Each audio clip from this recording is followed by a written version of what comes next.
Good morning, it's somewhere, and welcome back one last time to the Concellation 2020 Green Room. With us now are three gentlemen who need no introduction. What? Well, maybe a little bit of introduction. So we have Kerry, Callen, who worked for Mad Magazine. We have Marvin Silbermintz, who wrote for The Tonight Show. And we have Rowby Goren, who worked for Laugh-In. Greetings, gentlemen. Hello. Hi. Hello. So I guess the first big question is, who makes you guys laugh? Well, Don Rickles. Al Jaffe, Sergio Aragonés. Certainly Don Rickles and most of the comedians who appeared at Milton Berle's funeral. They were very funny. The Borscht Belt people. I usually don't laugh. I listen. So if someone makes me laugh, I really do. Who's that Jewish comic that's so controversial that used to have shows at the Beverly Hills Theater? He also had me rolling in the aisles. I forgot his name, but he had who? The political one? Yeah. Oh God, he's still alive. I can't think of his name. They gave him a sitcom for a little while because he sort of made a hit for a while, but he was rather controversial. Anyway. Yeah. But I usually don't laugh. I listen, which... You don't mean Mort Saul? No, he's still alive. No, he's fine. No, he's alive, yes. No, certainly he makes me laugh. You know, it's interesting that you both jumped to live people, and I jumped to paper and pencil things. I think I spent a lot of my time like reading comics and Mad Magazine. And when I think of humor, I actually think of the printed word or the printed picture. Comedians, I think Dimitri Martin's hilarious. You know, but I just don't listen to that much stuff in person or on video. I hadn't thought of that till right now. Maybe I need to expand it some.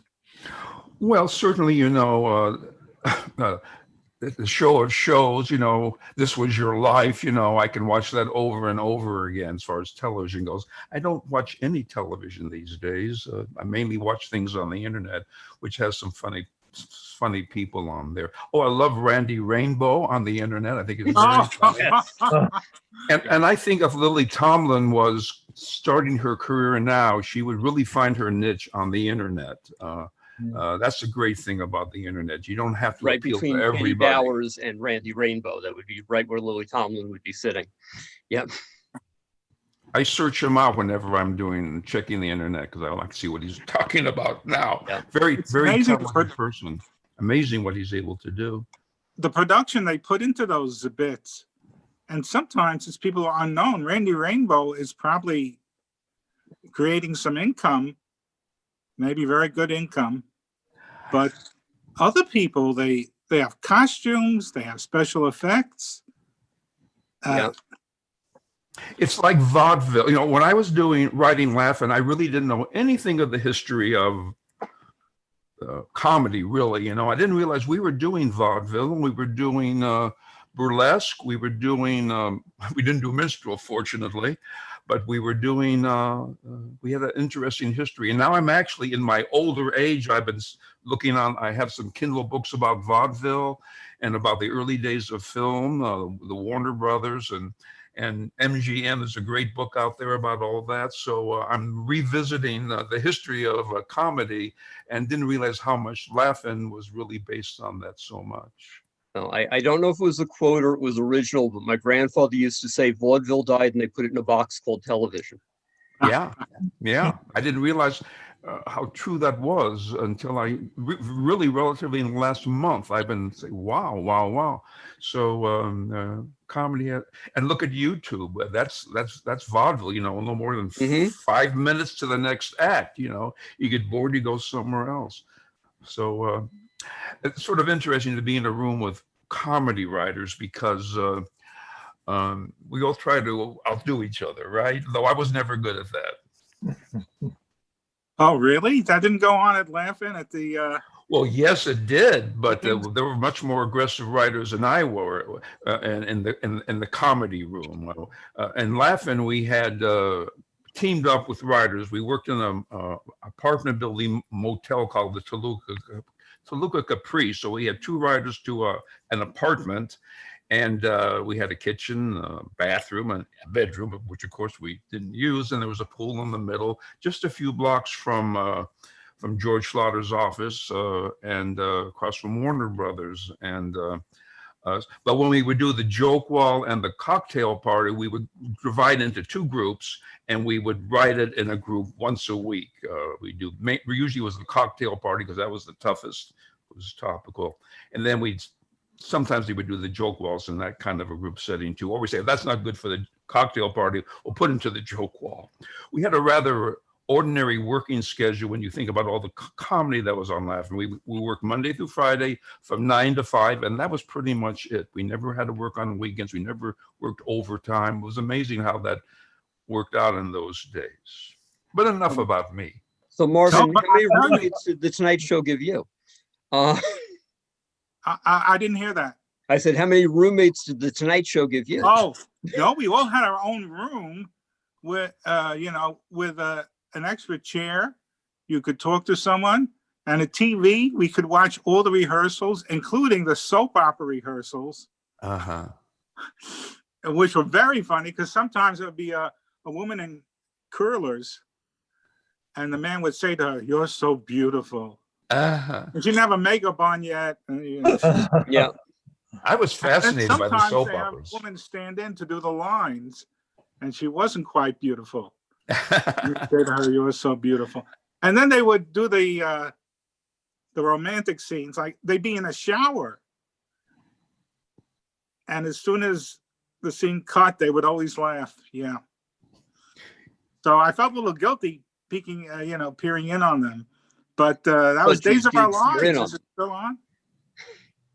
When I was at CBS doing another show, I used to love sneaking into the soap operas, watching them tape. That was as closest as it could be for live, even though they were on tape. Fascinated by them. All these gorgeous actors and actresses, who were the soap opera people, everybody else looked like us, and it was funny to see them walking around and doing their show on one side, and the other side was The Price is Right, at CBS. And they would work so hard long into the night, and not just the sex scenes. And sometimes there'd be sets next to each other, and they just move the camera to another set. But I have to tell you, I'm walking through the studio, and I see these boards about 7 feet high with 2 armrests, and it puzzled me. And then I go, I know what this is. I saw it in a movie book. Is when a woman is wearing a very fancy dress, she doesn't want to wrinkle it. She can't sit down because it would wrinkle it. So she leans back, sort of like a Frankenstein monster, on the support, and she doesn't have to bend her waist. And you ever see those? So that. Well, I saw those kind of boards when I looked at the old Wizard of Oz movie thing. As hard as the writers work to write the comedy, and it really starts there. You really got to give credit to the actors who were working all these hours. They got to finally deliver the lines, whether it's a soap opera or whether on Laughing. The performers came in early in the morning and taped, till 11 o'clock sometimes, and they had to deliver what we wrote while we were complaining about their performance. Although I must say we were pretty happy with most of the performers till the final season. Then we had some difficulties with some of the new cast members. So did you guys ever work by yourselves? Because I like writing for Mad, I'm just in a room by myself trying to think of things.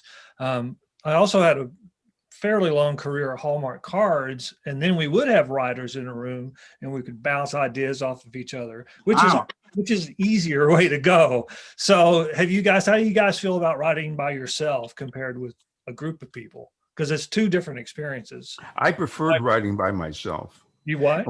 I preferred writing by myself. When I was trying to break into television, I wrote sitcoms because that's really what I was interested in. I would write them and send them in to William Morris, and they wouldn't even read them. But I liked that experience more than competing with other writers in a room.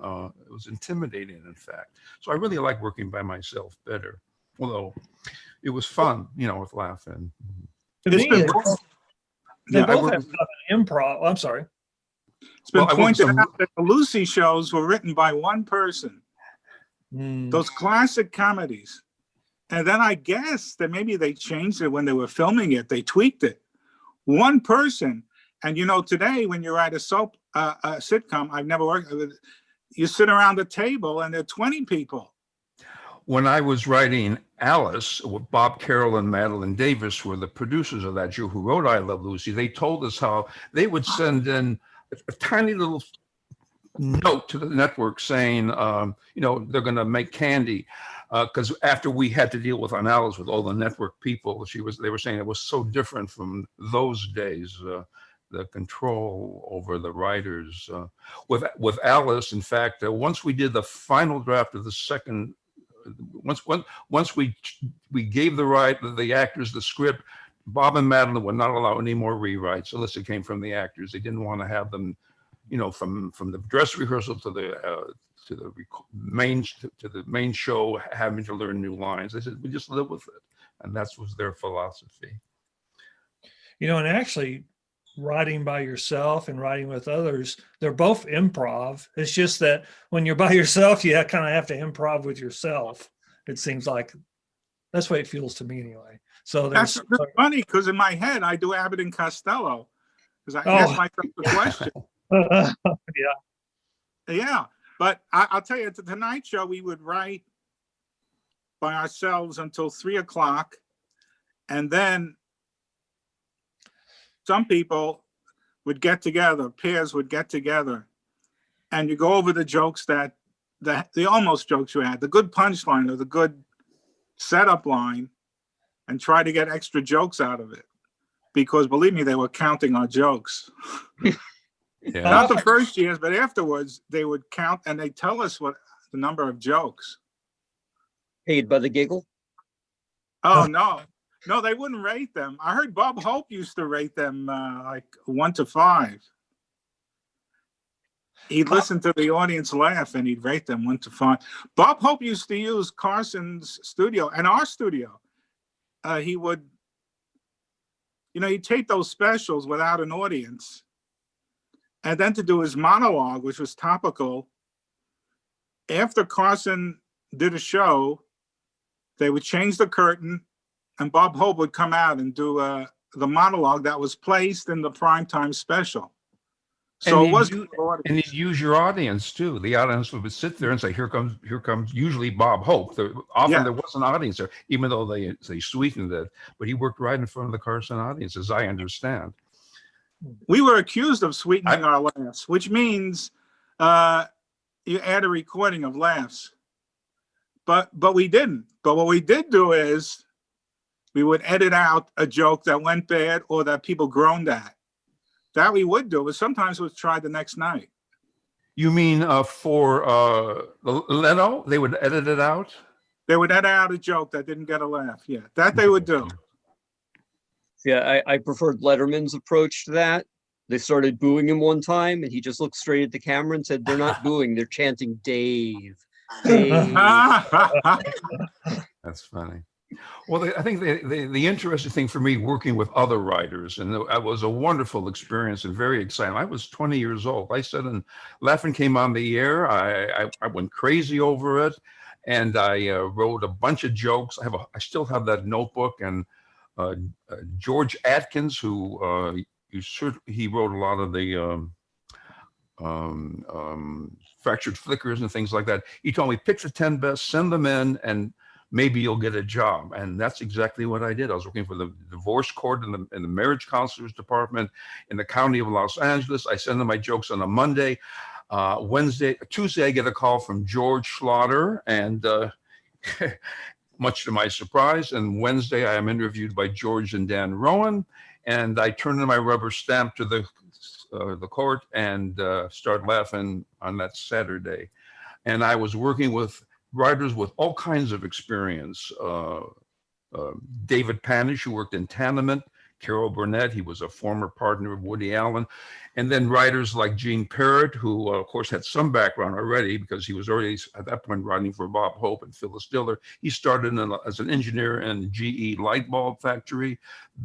Bill Richmond was Jerry Lewis's drummer, and Alan Katz, who we were in the rehearsal hall. Everybody was eating this package candy called Screaming Yellow Zonkers. It was a very funny package. And George says, find the guy who wrote the box. I said, I don't know how I'm going to find him, because there was no internet in those days, of course. But I got a hold of the advertising agency and tracked down Alan. And he came out here, and he had and still does have a very successful comedy writing career. So we all came from crazy places. You don't really go to school to be a comedy writer. I was just a crazy guy at school. And I never, particularly when I was writing by myself, not so much on Laugh-In, if I was writing a cartoon script, which actually those were some of my best writing, because I was writing it like pulp. I was writing one after another. I never knew how to write a joke. I knew I had to do it. And I'd wait until it was due the next day, and I start writing it that night, and it would be delivered a week late, but they knew that about me. And that's how I wrote it, without thinking about how in the world did I ever, how do you write a joke? I had no techniques. It just came out of desperation, and I would have Vivarine tablets. That's like a coffee in a pill. That was as far as I got. I never knew how to write jokes, really. Well, you can't overthink it. I was walking through the office, and they had the View on. And I just said to the woman typing the jokes, boy, if there's a singles bar in hell, that's what it looks like. I go back to my office, she goes, wait, write that down. Write that down. But if I sat in front of a typewriter, I wouldn't have typed that. So, what? Oh, I was going to say, I always felt like there was two ways to write jokes. And I always said I like it the most when the jokes come to me instead of me having to go to the jokes. And an example of that, sometimes you just think of things and you have no idea where it comes from. In my early days at Hallmark, I was needing to come up with a Peanuts joke for Halloween. And I remember this clearly because I think it was the first time that I just kind of manually created a joke. And it was for Halloween. So I thought, well, okay, think about everything that's related to Halloween. I thought, well, you've got pumpkins, jack-o'-lanterns. And I go, what about pumpkins? What do you know about pumpkins? They come from pumpkin patches. So then I thought, okay, how about then, what does a one-eyed jack-o'-lantern, and this isn't very funny, by the way, what does a one-eyed jack-o'-lantern wear? And I thought it's pumpkin patch would be the answer. So that was very, very mathematically created. And I went ahead and submitted it, and it ended up being a best-selling card I saw for years and years and years. Every time I saw it too, I thought, oh, I should have said, what does a pirate jack-o'-lantern wear? I think that's funnier for a pumpkin patch than a one-eyed we will get you a Sharpie and send you to every house that bought the card unless you make the correction. So I feel like there's two ways to write jokes. You can just mathematically make one and it doesn't hit you as funny because an element of humor is a surprise. So when something just occurs to you, it's funny because it's a surprise to you too. But then when you have to mathematically make one, it's rarely funny to you because there's no surprise involved. Well, interestingly, one of my partners during my stay on Laugh-In was Gene Parrott, who wrote, of course, Bob Hope. In fact, when he was writing Laugh-In, he was getting messages back and forth from Hope to deliver some jokes. He was an engineer, and he really kind of wrote like an engineer. He would write everything down. He would not censor himself at all. We had a topic we had to do, whatever it might be. We would get our assignment every day, but he would never censor himself. He would write hundreds of jokes in a day, I would say, or at least 100 or maybe 80. And most of them were awful. But then he had those gems, like for Phyllis Diller, he had, my cooking is so bad that for Christmas, my family gave me an oven that flushes. You know? So he used his technique, but he also ended up writing, for the Carol Burnett show with Bill Richmond. And, that's quite removed from those kind of jokes. So while he had an engineering way of writing, which was interesting to me, he was able to write sketches, these wonderful sketches on the Carol Burnett show. Yeah, I want to go back to something you said before, Rowby. You were talking about the cartoons that you've worked on, and Kerry has done a lot of superhero parody, things like that. I kind of want to get you guys on that topic a little bit. Well, I've got some Mads here. The last thing I did, because now Mads has unfortunately gone to reprints. This is, I think, a couple of months ago, all superhero issue. One of my favorite things I was lucky enough to do, and this is after Al Jaffe has retired, is snappy answers. Snappy answers to stupid questions. Yep. So it's about, the superhero kind of thing. So I did a lot of superhero parodies for Mad, and I think that's because I've read so many comics that my brain's just saturated with them. So it's easier to come up with those and other things, They've been cooking for a few decades in some cases. Yeah, a whole lifetime, yes. Those are the magazines that are worth some money. Star Trek, if the subject is collectible, then they sell them on eBay. Otherwise, the old ones they're not worth much, but that's not a criticism of Mad. Besides, you put out it all on DVD, on CD. What is it? CD. Content's everywhere anymore. It's like I've noticed that comic book prices basically as a whole have been dropping because they're so easy to find in reprint form or illegal sites that show them for free, or there's just so many different ways to find comics anymore. I can't decide how I feel about that. I love the fact I can read old comics that are public domain, from the 40s and 50s. Yeah, there's a site called Digital Comic Museum is the one I'm thinking of. Digitalcomicmuseum.com or org. I have it bookmarked, but they only put up stuff that's public domain, so they're not breaking any copyright rules or anything. It is the difference between profitable and public. And yes, it's neat that this stuff becomes more popular. It finds new audiences, but you're right, the content creators aren't getting their due. No. No, I see Don Martin cartoons all the time on the internet. I would think his original artwork would be very popular. And of course, Sergio's work, he's such a wonderful person. I finally have met him, all these little drawings around the corner. It's quite amazing, a great guy. But going back to comedy, I guess, I could talk about, writing superheroes, He-Man, and which I never had any qualifications for writing. Yet to this day, I have fans who are thrilled that I wrote He-Man and not Laugh-In. They never heard of Laugh-In, but and Fat Albert. I don't remember much of that. Ninja Turtles. Ninja Turtles. Yeah. Oh, that was, that I wrote 2 of them, and that impresses people more than anything else I've ever written. It's kind of funny. Because I remember when I first heard of the project, I said, "What's that?" I had no idea. It was very tough to get an assignment on that. I got 2 of them, and that has dealt me more good than all my years on Laugh-In for today's young people. So, but going back to Laugh-In, I'm just trying to think what might interest people who are, in my case, I don't know. We would get our assignments in the morning. And we all had to do so many joke wall jokes and maybe even a few news jokes and so-called sketches, because our sketches were very short. And we just sort of all worked together. People would ask me, what do you guys smoke? And we really didn't smoke anything. I was very naive about marijuana, although one writer, David Panich, he did occasionally go into the alley and come back a little bit high. Rowby, while you're telling this story, do you want to show that slideshow real quick? Oh, okay. Let me see if I can do this. Now, let me show you some pictures from Laugh-In. Share. Okay, share screen. Okay, let's see if it'll work. There we go. And here are some pictures from my Laughing days. Can you see this? You got to do the share whole screen. You're still I only see showing the us the word. folder. Share. It New worked share. in rehearsal, Oh, guys. I swear it yeah, worked in rehearsal. new share. Okay, here we go.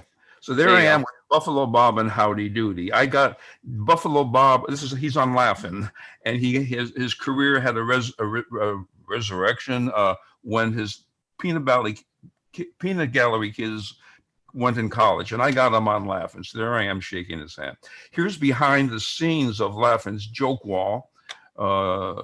And there's looks like Joanne's rear end. It looks like Goldie's rear end. I'm not sure who that rear end is. Maybe Judy Carn, because she looks like she's not wearing underwear.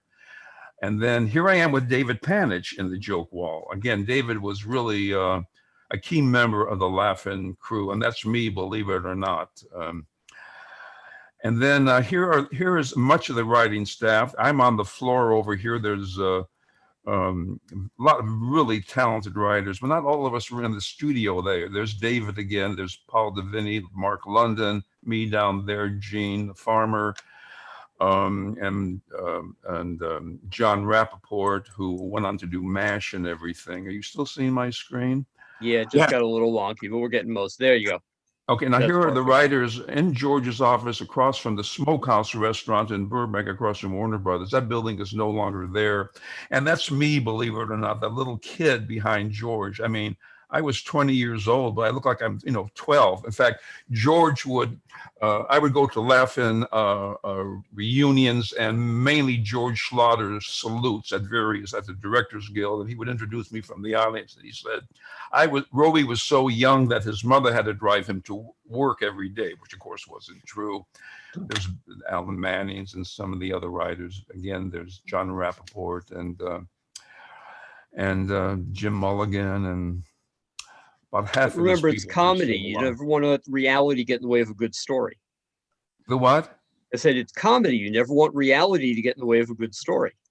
No, that's right. That's right. Oh, he would change the story all along, and I would. It was pretty close to reality. Oh, Did here you we do are that? again, jogging. George had to lose weight, so he made us all take up jogging again.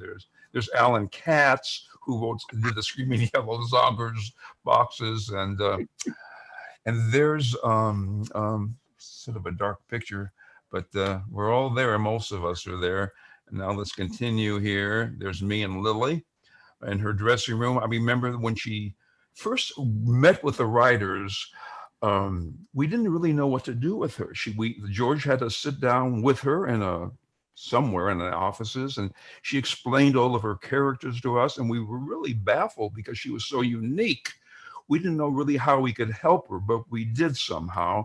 And I remember after her first show, I went to her dressing room and I just told her how much I really liked her. And we're still friends till today, though I don't see her much anymore. But whenever we see her, she knows my name, whereas Joanne isn't quite sure who I am. And there I am with Lily in her dressing room. She wasn't ready to come out in those days, but obviously I was, I guess.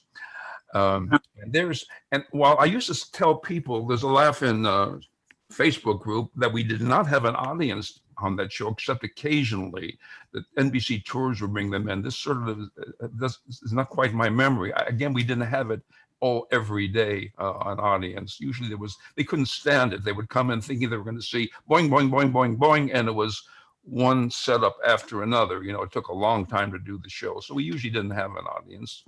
There I am again. There's Bill Richmond. There I am down there with my glasses, and there's wonderfully talented Gene Parrott. And here we are. Here's the set. Here's the Laughing set, which was around the corner from the Tonight Show set. So it was, I think, the final You and Marvin season. were neighbors. Yes. Well, the neighbor was actually the Dean Martin Show and Midnight Special. Here I am in the corner working a puppet in those days. I was covered by the pillows in this couch. But there's Paul Keyes, who took over the show at the final season, and with Dick, it looks like there's Dan, I guess, over there, and that's how we did. And then I am outdoor filming with Ruth Buzzy and our stage prop guy and Phyllis Nelson. And And there I am on Alice with Bob Carroll and Madeline Davis Pugh in those days. I had to put on a little bit of weight in those days. That was from my marijuana period. I discovered it after laughing, so I put on some weight on that. There I am in Paulin Square. So the good news is I won an Emmy for an Emmy award. The bad news was for Hollywood Squares. That's how I think of that. And that's pretty much my career in photos. Now we can get rid of that and go back to. I don't know how I do that. So, Kerry, when we were talking, sorry, Mark, go ahead. Was Hollywood Squares in the same studio then as Laughing? It moved around to different studios. At every stage was available. They'd roll it in, that big set. But usually, I think it was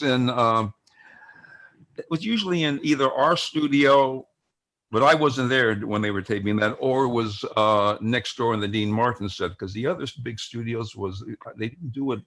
Whatever studio was available, they would roll that big old thing in there and do it there. For a while, it was at NBC, and we wanted to use it, but they wanted a fortune for it. I don't think they wanted us to use it.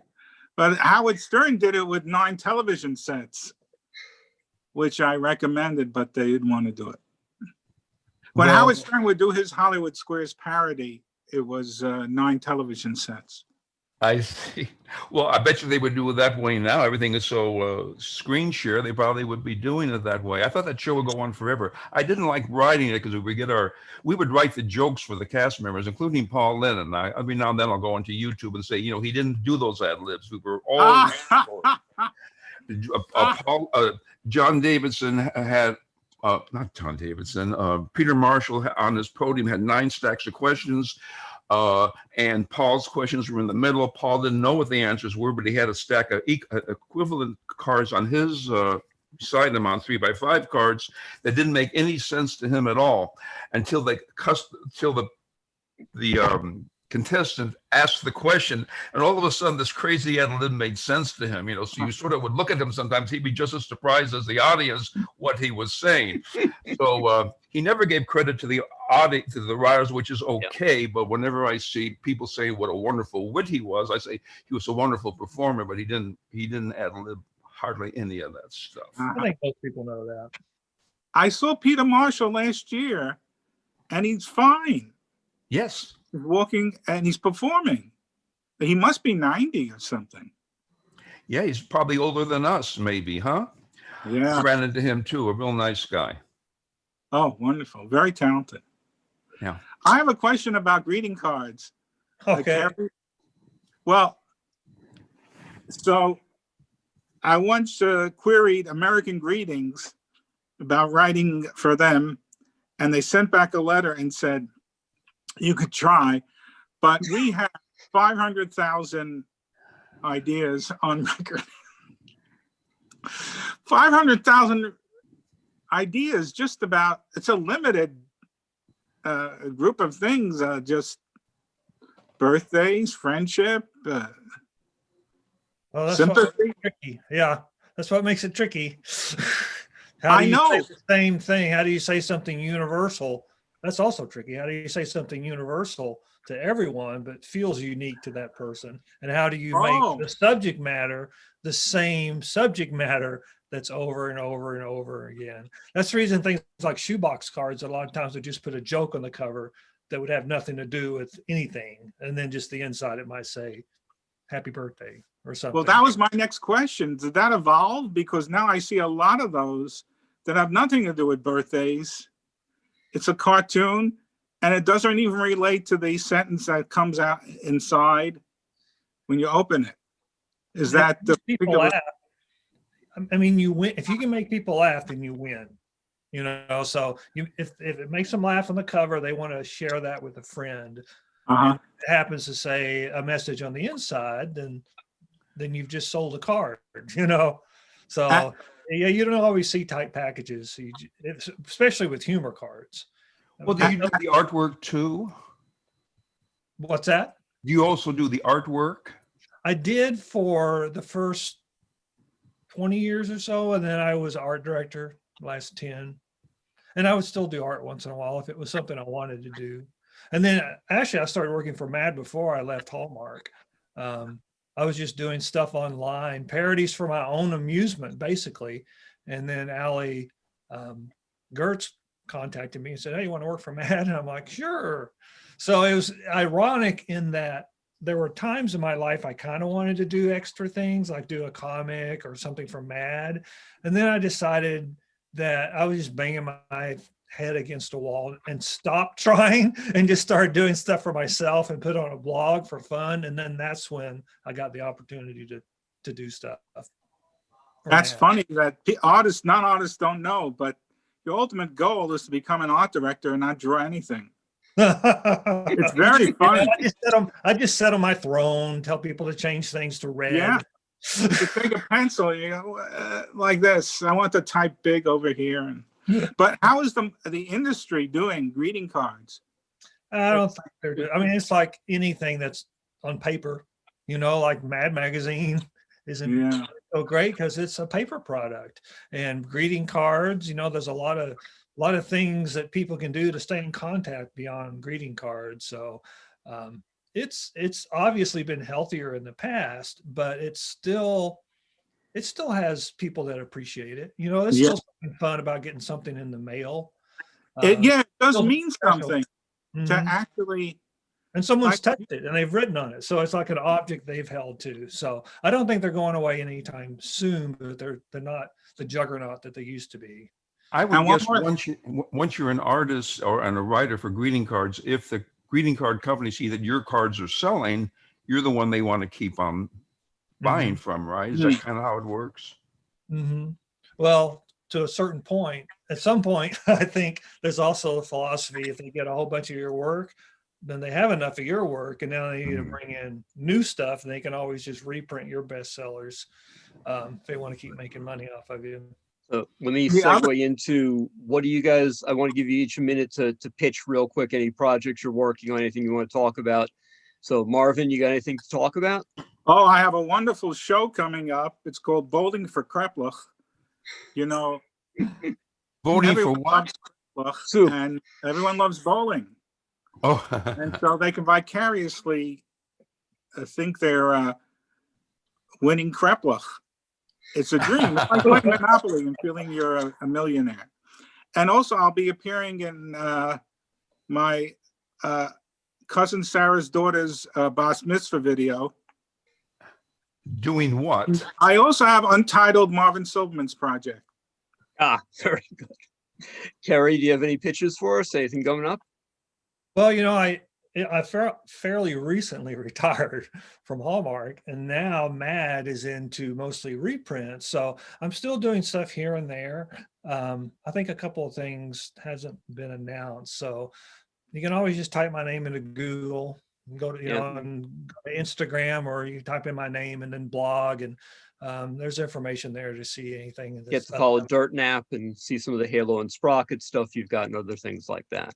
Right. Some old comic projects there are links to that you can check out. But I'm kind of enjoying not doing the 9-to-5 thing and trying to figure out exactly what I want to do next. So I'm probably just going to have fun at something and at doing something and then share it if it's appropriate, you know. Very cool.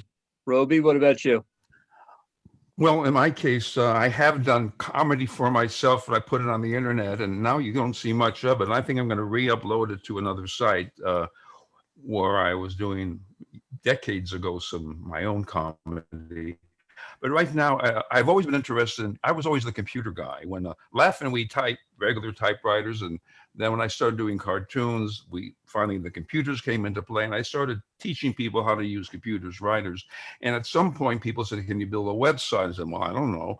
So I did. So I've become totally professionally, and for my income, I build websites, believe it or not, using the Shopify platform, which maybe some of you have heard about.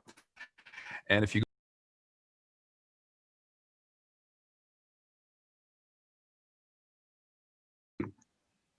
Which brings us one final time to the end of the show before the show that will never start.